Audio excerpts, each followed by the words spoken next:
가나안 복음 방송을 시청하시는 시청자 여러분들 만나면서 반갑습니다.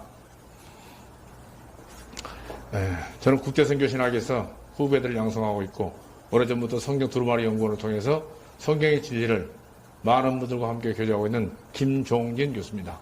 오늘은 마태복음 25장 1절에서 5절 말씀을 가지고 열처녀의 비유, 너무나 잘 알고 있는 열처녀의 비유에 대해서 같이 말씀을 묵상해 보도록 하겠습니다.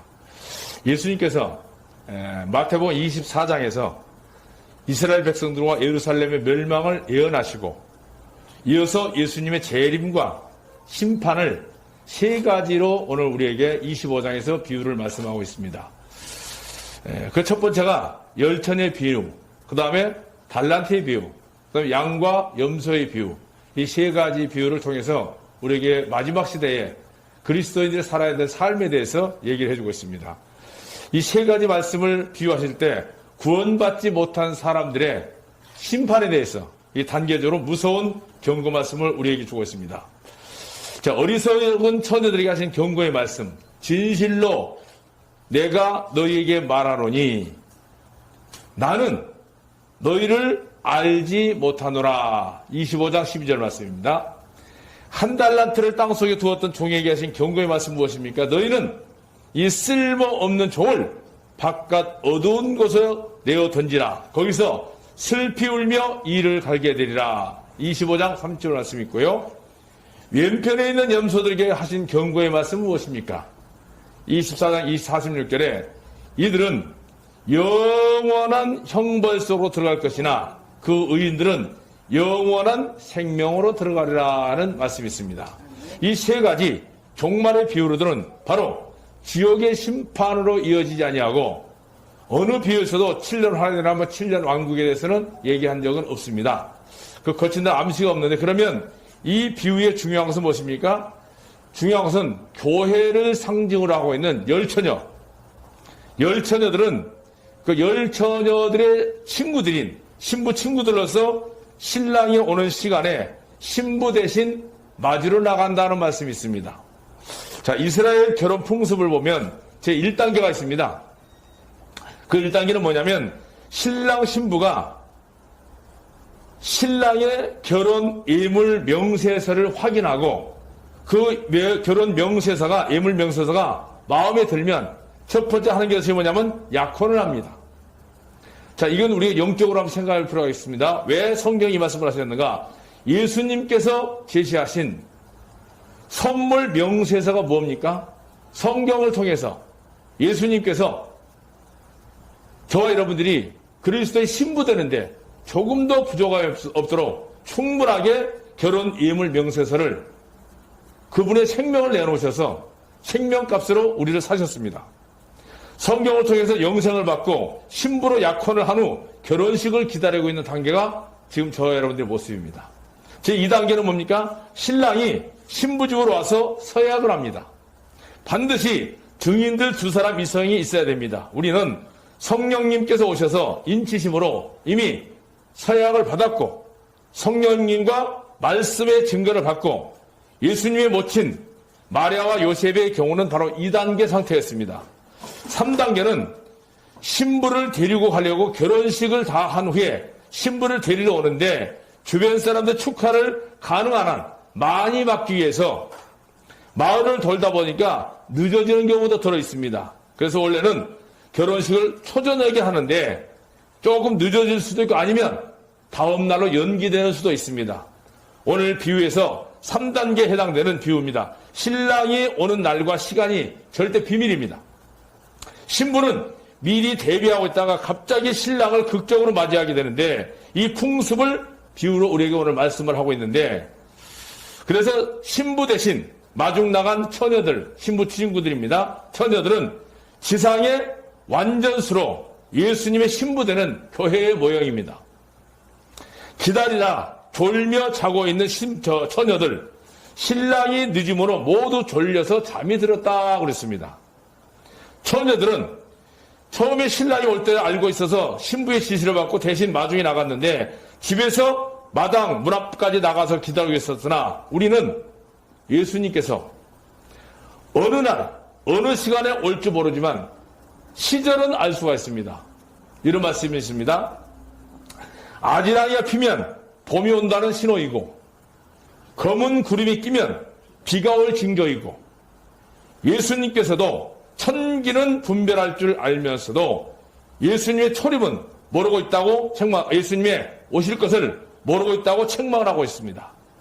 자, 그래서 떠났던 신랑이 올 때가 알고 있는 스스로 문 밖으로 마중을 나갔는데 그날따라 신랑은 아무리 기다려도 밤이 늦도록 기다려도 소식이 없어 졸다가 결국 집 문 밖에 앉아 다 졸고 자고 있었던 게 신부 친구들이었습니다.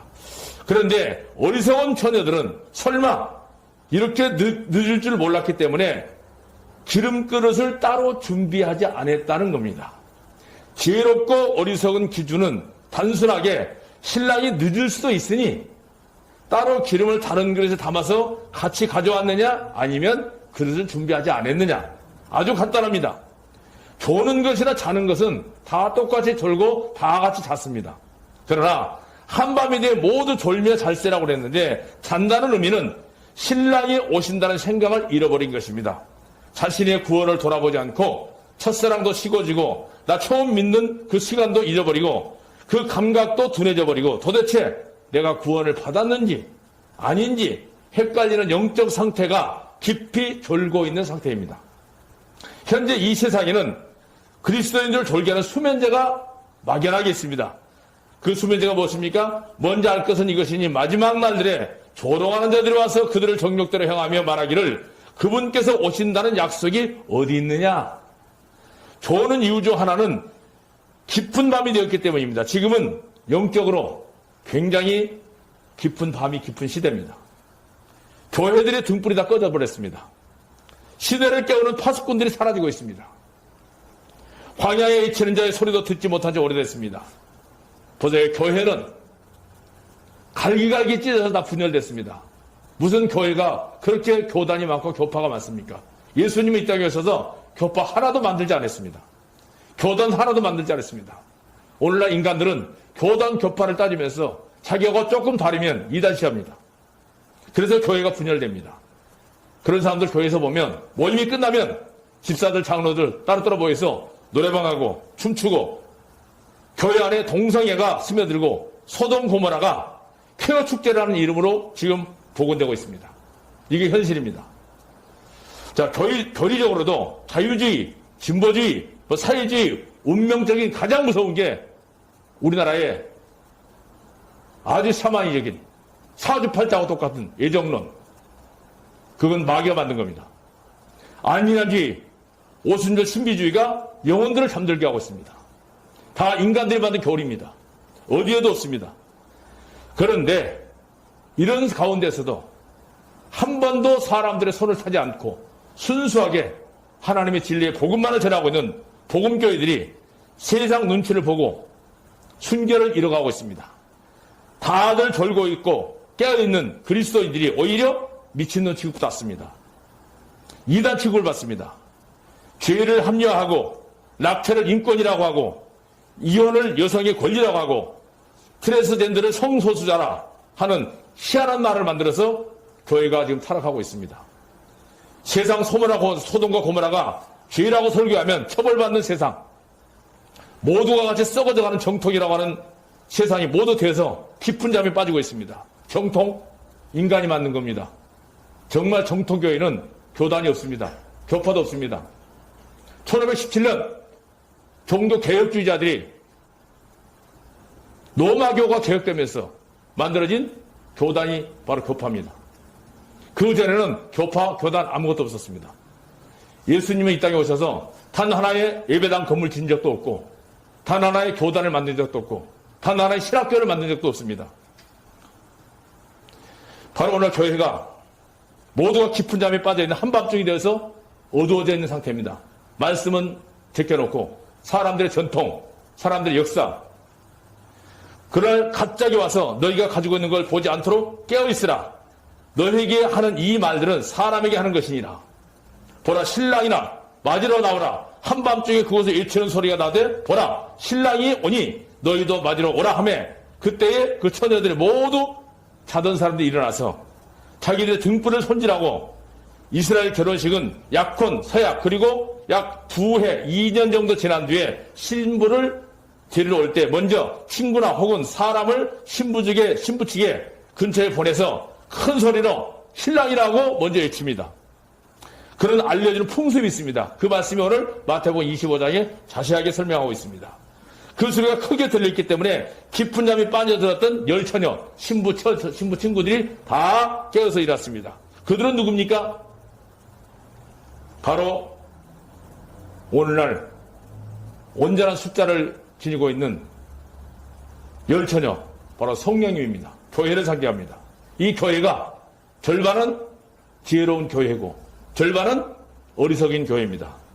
우리는 신랑이신 주님이 승천하신 후에 오순절에 성령님을 보내주셔서 우리 안에 인쳤습니다. 그곳에 열 처녀들이 있는 집 앞에 문 앞에 있습니다. 우리 안에 성령님께서 말씀으로 신랑이 오신다 외쳐주십니다. 지금이 바로 그 시기입니다. 그리고 얼마 후에 신랑이 왔습니다. 밤이라 더 이상 들어오지도 못하도록 문을 닫아버렸습니다. 자, 성지순례를 하던 중에 학자 한 분이 이스라엘에서 마침 결혼식을 치르는 한 가정을 보고 구경할 수가 있느냐고 물었더니 구경할 수는 있지만 신랑이 오늘 몇 시쯤 올지 혹은 밤 초경일지 사경일지 아니면 내일 올지 신랑이 언제 올지를 예약이 없습니다. 왜? 대신 많은 사람들 축가를 받기 위해서 동네 한바퀴를 돌거리고 오기 때문에. 그래서 주님께서 항상 밤에 도적같이 오신다는 말씀이, 그러나 형제들아 그때와 그 시기는 관하여 내가 너에게 쓸 필요가 없으니 주님의 날이 밤에 도적같이 이를 줄을 너희 자신이 완전하게 알기 때문이라. 신랑은 오고 결혼식 문은 닫혔습니다. 자, 이제 그들이 사러 간 사이에 신랑이 왔으면, 기름을 사러 간 사이에 신랑이 왔으므로 처녀들은 그와 함께 혼인식에 들어갔고 문은 닫혔습니다.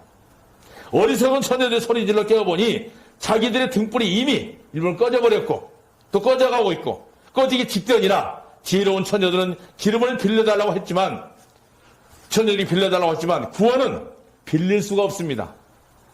신랑은 왔습니다. 그들이 시장에 기름 사러 간 사이에 신랑은 왔고 이미 밤이기 때문에, 밤이 깊었기 때문에 문은 닫혀버렸습니다. 아는 결혼식장 안은 환합니다. 그러나 결혼식장 밖에는 캄캄한 어둠이 내렸습니다. 신랑은 등불과 기름통을 가지고 있었던 5처녀만 볼 수 있었습니다. 등불, 이 등불은 자기 얼굴을 비춰서 신랑이 알아볼 수 있어야 됩니다. 물론 신부와 결혼식은 문이 닫힌 후에 계속될 것이었으나 가나안 혼인 예식이 그것이었습니다. 여기서 우리가 알 것은 어리석은 처녀들도 깨어 있었더라면 등불에 기름이 다 해가는 줄 알 수 있었을 것이고 미리 예비했을 것입니다. 그러나 기다리다 졸았기 때문에 허비하지 못하여 버림받은 것입니다. 구원은 성령님께서 일을 하실 때 최우선으로 받아야 합니다. 너희는 먼저 하나님의 나라와 그분의 의의를 구하라. 오늘 말씀은 바로 진리입니다. 구원의 날에 구원을 받고 은혜를 받을 때 은혜를 받는 것이 바로 지혜로운 처녀 교회입니다. 등불과 기름이 무엇입니까? 지극히 거룩하신 분께서 기름 부으심이 임하리라는 말씀이 다니엘서 9장 24절에, 또 예수님께서 침례를 받으시고 그분께서 하나님의 영께서 비둘기같이 내려 자기 위에 임하심을 보더니 마태복음 3장 16절입니다. 참으로 헤롯과 본디오 빌라도 이방인들과 이스라엘의 백성들과 함께 모여 주님께서 기름 부으신 주님의 거룩하신 아이 예수님을 대적하였더니. 사도행전에 등불은 외적인 증거로 종교적인 빛이고 기름은 성령님을 의미합니다. 성령님이야말로 그리스도인들의 생명입니다. 종교적인 생명은 바닥이 납니다. 물과 성령으로 거듭나야 하고 성령님이 없는 자는 그리스도의 사람이 아니라고 로마서 8장 9절에 얘기했습니다. 성령님으로 아니하고는 그리스도를 주님이라고 할 수 없고 오늘 기름 그릇은 없으면서도 등불만 가진 자들이 많습니다. 그 그릇은 우리 마음속입니다. 바로 우리 마음이 그릇입니다. 내 속에 예수님이 기름이고 예수님이 생명입니다. 어리석은 처녀들이 문이 닫힌 후에 사온 기름은 무엇입니까? 아닙니다. 구원의 복음을 전하고 기록하여 한 영혼을 구원받게 하시는 성령님도 이미 함께 결혼식에 승천해버렸습니다. 성령님께서 승천해버렸습니다. 더 이상 구원의 역사는 없습니다. 이미 늦습니다. 늦게 준비해온 기름은 바로 사이비 구원입니다. 사왔든 얻어왔든 그거는 구원이 아닙니다. 빌리는 신앙, 남에게 의존하는 신앙. 왜냐하면 주님께서 보내신 성령님이 아니기 때문에 나는 너희를 알지 못하노라. 오늘 보면 25장 12절에 보면 대답하여 이르시되 진실로 진실로 너희에게 이르노니 내가 너희를 도무지 알지 못하겠다고 그랬습니다. 근데 그들은 기름을 밖에서 사왔던 빌려왔던 그거는 성령이 아닙니다. 그건 사람의 교리입니다. 사람의 정통입니다. 기름그릇은 없고 등불만 가지고 졸고 있는가, 혹은 그릇에 있는 기름이 빌려온 건지 사온 건지 사입이 이단 기름이 아닌지 사람들의 정통에 의해서 배운 것인지. 그러므로 너희는 장차 일어날 이 모든 일들을 피하고 인자 앞에 서기를 합당한 자로 여김을 받기 위하여 항상 기도하며 깨어있으라는 누가복음 21장 36절 말씀을 묵도하시고, 자, 가나안복음 방송 시청하시는 시청자 여러분들, 정말 여러분 마음속에 주님께서 주시는 말씀으로 주시는 보혜사 성령님이 임재하고 계시는지, 아니면 사람들에게 배운 지식, 전통 이걸로 꽉 차 있는지 점검하셔서 지혜로운 처녀들과 같이 주님 오실 때에 들림받아서 주님과 함께 영생목나 누릴 수 있는 가나안복음 방송 시청자 여러분 되시기를 주님의 이름으로 부탁을 드리겠습니다. 고맙습니다.